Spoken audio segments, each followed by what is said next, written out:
Let's learn about painting a wall with a roller. Hey guys, Steve Braun here on Braun's Painting Network, and I am coming at you from my couch where the last time I did that, I was actually drinking some booze. But this time, it's a Sunday morning. I'm just going to have a little bit of tea like a British sailor. Stole my wife's friend cup from her. And we are going to pop into one of our job sites where I was working with my son Wyatt, and I was teaching him the ins and outs of using a paint roller.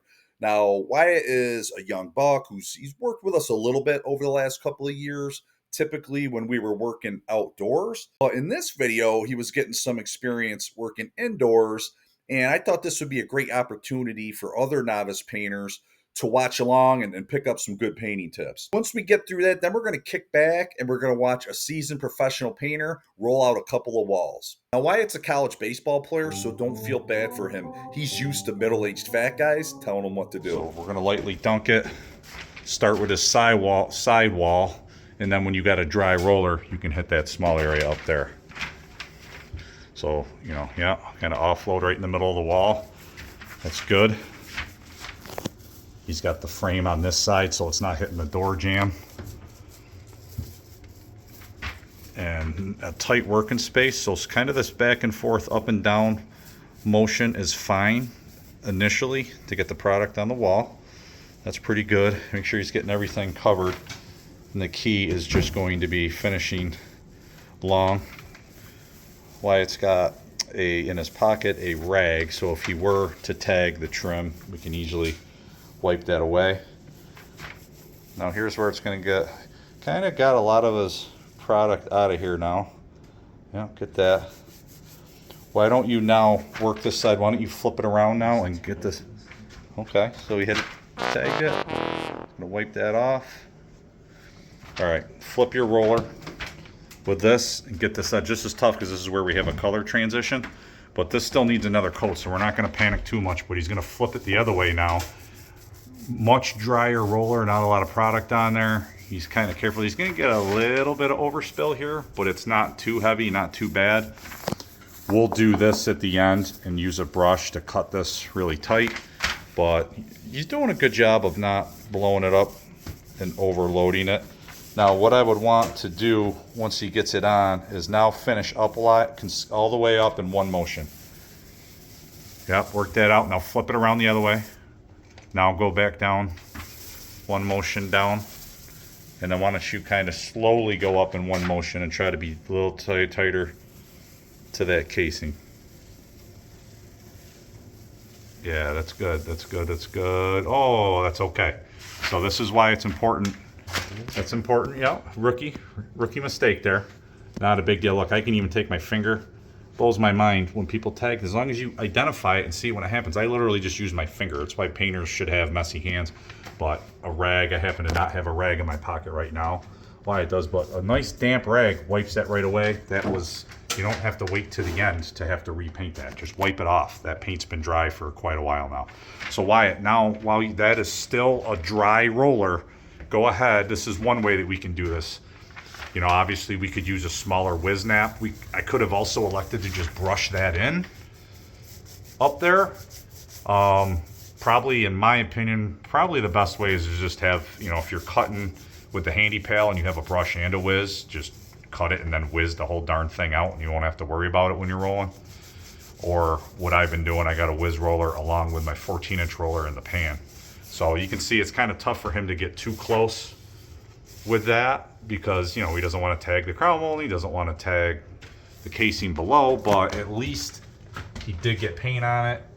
Because it was a dry nap, there's not heavy edges right there.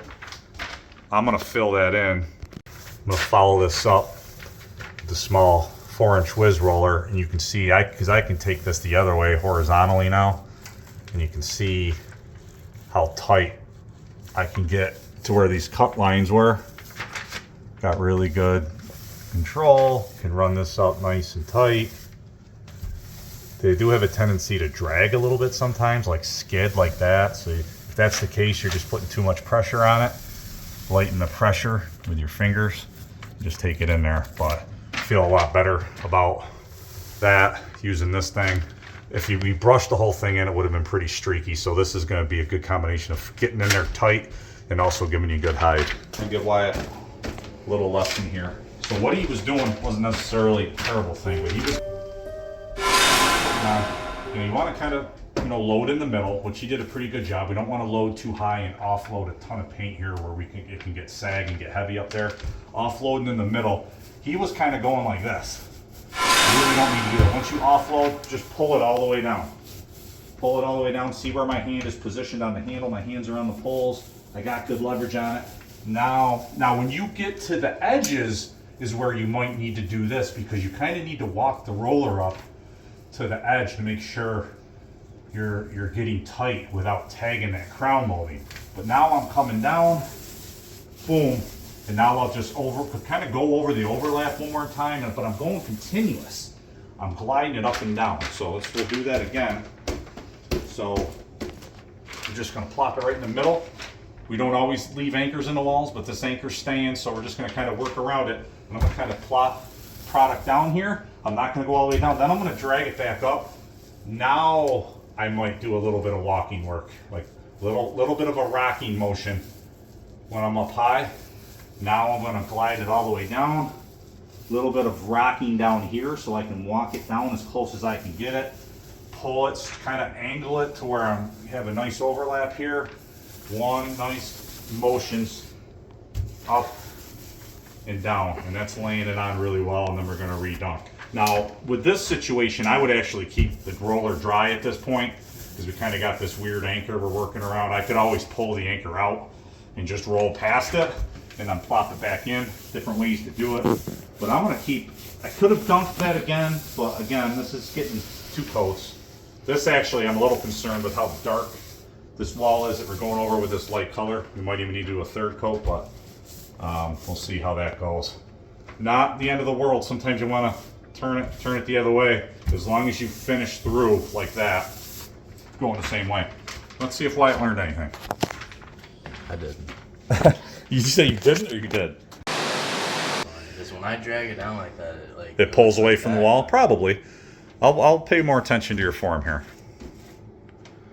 He's got his hand on the handle. He's offloading in the middle. So there you go. Now, yeah, okay. Better, yep. Yep, walk it in. You can walk it a little bit tighter down here. You're falling about 3 inches short. A little bit tighter. Not bad, not bad. Now you're gliding it all the way up. Now kind of bring it back and hit that overlap. And walk it all the way down in the middle of that overlap. All right, that's better. That's pretty good. Let's do another run.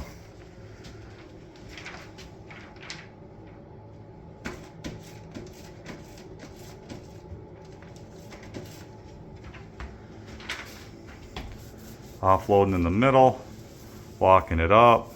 You can walk it up a little. There you go, walking it up. Good. Yeah, you're about an inch away from the top. That's good.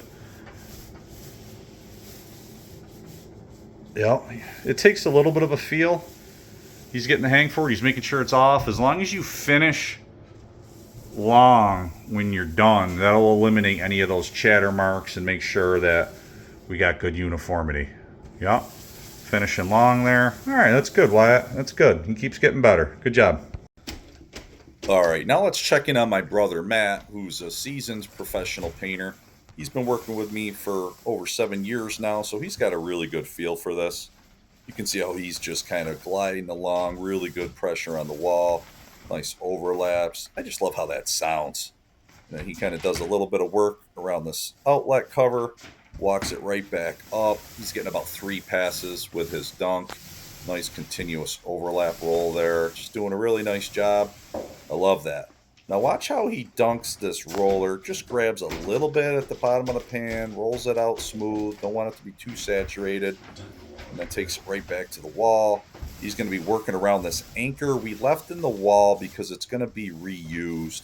And we didn't want to, kind of damage the integrity of the wall by removing it and then putting it back in. So Matt is just working around that really nice and just really gliding along so you can see how a pro looks doing this.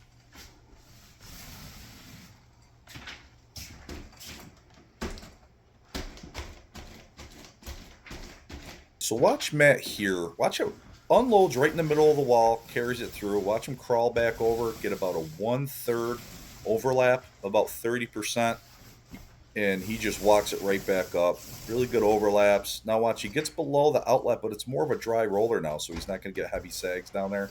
See that overlap? About 30, about 1/3, 30%. Gliding right along. He's finishing strong. Finish long and finish strong is what I like to say.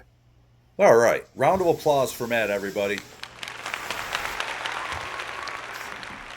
And I mean, listen, Matt is no Rhodes Scholar here, guys. I can promise you that.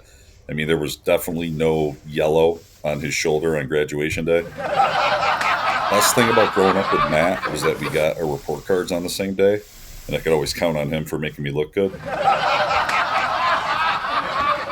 Matt got back his Ancestry.com results. He came in at 58% Neanderthal. So if this guy can be graceful with a roller like this, pretty much anybody can be with enough practice.